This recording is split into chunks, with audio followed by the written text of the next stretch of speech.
There are so many things to do in one day for your podcast, let alone everything else in your life. Business, being a parent, hobbies, life, responsibilities, and then also trying to find time for YouTube on top of it all.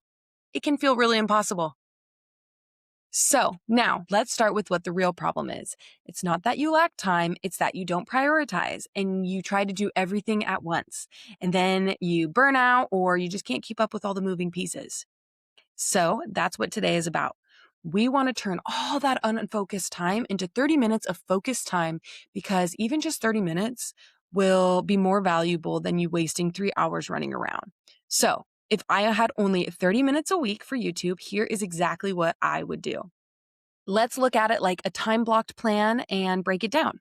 So for the first 10 minutes, I would pick 3 up to a minute clips from your latest episode that are quotable or useful or attention grabbing, and grab them for the week. Don't overthink it.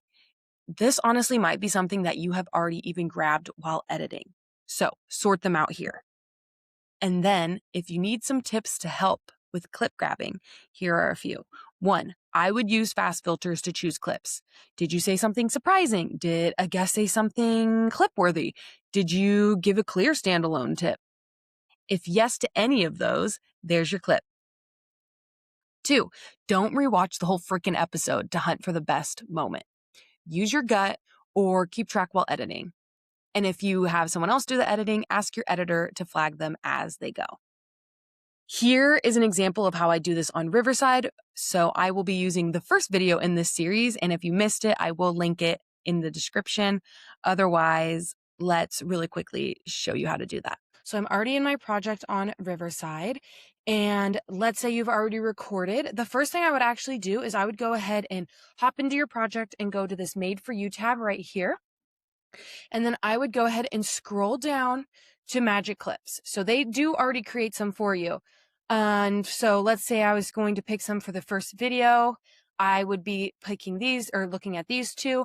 I do like to get ones with higher numbers, but don't rule out these. They can still be really good. You just need to listen to them and decipher for yourself. So let's say I selected those. I've already edited them. I looked at the, captions, transcript, blah, blah, blah. It's all good to go. And I've exported them. However, there's only 2 there. Maybe I want a few more. What I would do is I would then go back to recordings, and then I would go down to this video and I would click these 3 dots and I'd create more magic clips, like if I wanted more. So you can edit any of these settings if you want to change them. Maybe you want a different time period. Maybe you want to focus on a specific speaker. And then maybe there in those clips, they didn't hit on a point that you wanted to talk about. Maybe you wanted to talk more about YouTube strategy. I would note that. Or maybe you want to talk about Instagram tips. I would insert whatever the topics that you want it to find in there. And then I would go ahead and generate clips. And then just like before, I would go back to the Made for You tab and see if there are any clips in there that I would like to pull. So that's what I do on Riverside. However, what happens if you don't have a clip grabber tool or you don't have Riverside? Let me show you what I do then.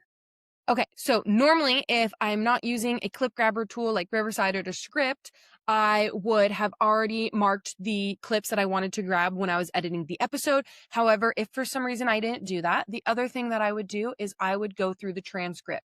Now, we use Aphonic because with our business, just because we think it makes a really nice, clean, professional final episode. It helps level out audio, remove background noise, things like that. And it also creates a transcript. So what I would do is then if I was looking for clips, I would go ahead and just read through this and see if there's any clips that I think are worth grabbing. And then maybe there is one, but I don't know how it would sound. I would go ahead and listen. So that's the best part is you then can listen to it. Maybe it sounds great. Maybe it doesn't. And then I would just go and make notes of where it is at the timestamp, as well as potentially how long I would want, where I want it to start, where I'd want it to end. And then after I grabbed all my timestamps, I would go back to my video editor or clipping tool and just clip out the videos. So it does take a little longer, but it's still doable. So those are the 2 ways that I like to grab clips if I hadn't done it during the editing process. Okay. And then the next 10 minutes, I would do title and thumbnail, especially if you're A and B testing, and you can A and B test both. This is a good place to test a few different options that might spark curiosity or show value for your latest episode during the week. So I would try to create a few different template options for titles to rotate through. So, for example, when it comes to this, maybe it's a direct question. Why isn't my YouTube channel growing? Maybe it's a promise, 3 minutes that changed how I podcast. Or maybe you want to spark curiosity. So, for example, maybe the title is The Mistake Most Podcasters Don't Realize They're Making. So, play around with your concept and create a few templates, and then you can easily test these different titles for your show during that 30-minute period. And then for your thumbnail, here's an example in case you're needing one. I would keep the word short, 3 to 4 words max. I would include a photo if possible. I personally like to use a screenshot of a face from the episode or even just a simple graphic. I would think high contrast. I like to use colors that catches people's attention as they are scrolling. Have you ever been scrolling and you're like, ooh, and go back? That's what we want to do with those colors. And then another is to, again, create a template. So you're not designing this from scratch every week. You can just swap the text, the image, and anything else small that you want to swap out. And then that helps also create cohesiveness for your show. Now, I know that sounds like a lot, but if you write just 2 title options and A and B attest them and then upload your thumbnail template, this should take you 5-10 minutes max. Usually the beginning of creating it all might take a little longer, but once you have your system set up, it should go a lot more smoothly. Again, let's really quickly, I want to show you here again is our thumbnail template, and let me show you really quickly what it looks like to recreate it. So this is our own old thumbnails from our previous seasons. However, it's still a really good example of a template.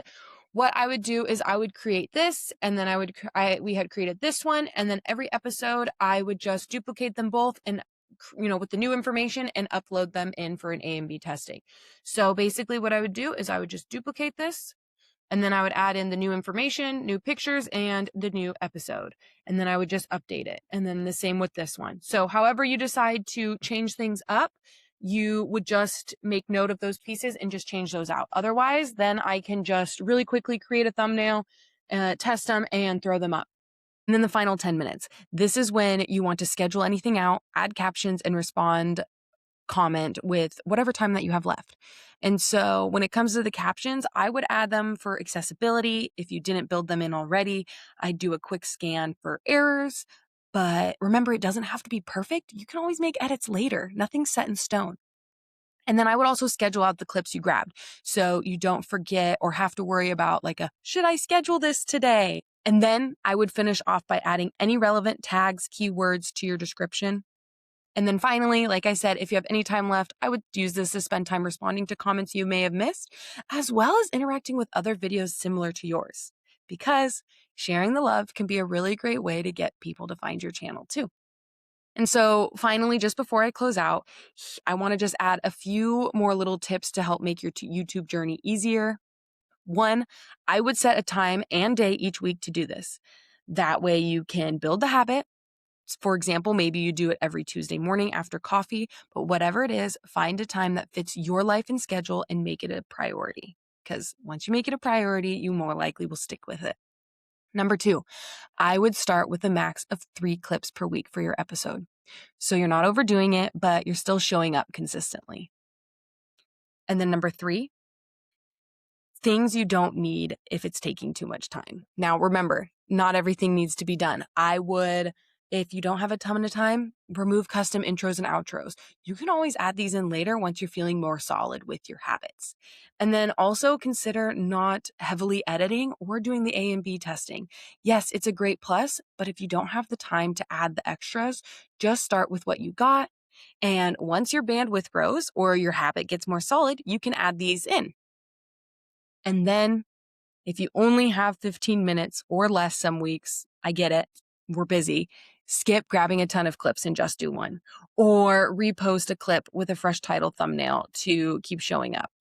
Or if you keep a back roll of footage, use captions and your voice to overlay on a video, kind of like what we discussed in the last video of our summer office porch series. So with that said, if you can do 30 focus minutes a week on a set day and time, you can get it done consistently without burning yourself out. It'll help set you up for the long term. The goal isn't a perfect YouTube channel. It's a channel that supports your podcast and still exists 6 months from now. And with that, if you haven't already, hit the subscribe button below so you don't miss my next video in the Summer Porch Office Hours series, where I'm going to be chatting all about why your podcast listeners aren't becoming clients. And if you need support with your YouTube, check out the link in the description and let's chat about how we can help you. Thanks, and see you next time.